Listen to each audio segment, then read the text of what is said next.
projet se divise donc en 4 grandes étapes. La première étape va consister à se connaître. Pour ce faire, on va réaliser un diagnostic interne, un diagnostic externe et un diagnostic de l'autonomie.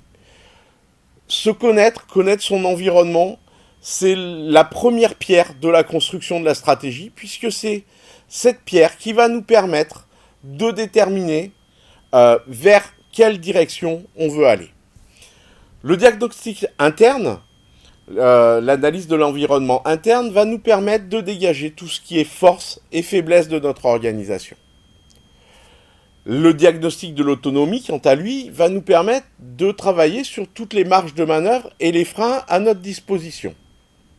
Enfin, le diagnostic externe, lui, va permettre de travailler et de recueillir les opportunités et les menaces sur lesquelles nous allons pouvoir travailler et auxquelles nous allons être confrontés.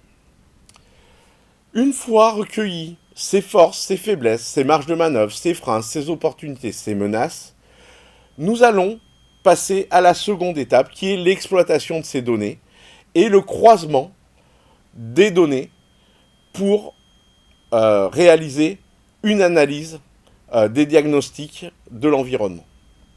Nous allons croiser par exemple une force et une opportunité. Quelle est la force qui me permet d'aller réaliser cette opportunité-là? On va par exemple croiser une force et une faiblesse. J'ai une faiblesse dans mon université, est-ce que j'ai une force qui va compenser cette faiblesse? On va croiser une opportunité et une faiblesse, par exemple, et dans ces cas-là, on va chercher comment on peut augmenter notre niveau de pertinence pour faire de cette faiblesse une opportunité, pour pouvoir réaliser une opportunité. Une fois que nous avons réalisé cette analyse croisée, nous passons à l'étape 3 qui est la construction même de la stratégie. Nous allons évidemment partir de la vision du responsable de l'établissement. Cette vision va se décliner en axes stratégiques. Ces axes stratégiques sont les grandes lignes de la politique de l'établissement. Pour chaque axe, nous allons déterminer des objectifs que nous allons décliner en actions. À partir de ce moment-là, nous avons tout à disposition pour pouvoir construire les actions.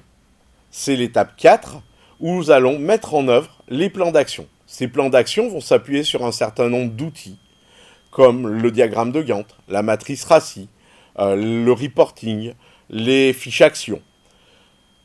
Tout ce dispositif-là va nous permettre de travailler à l'élaboration, le croisement, l'analyse, la construction de la stratégie et son déploiement.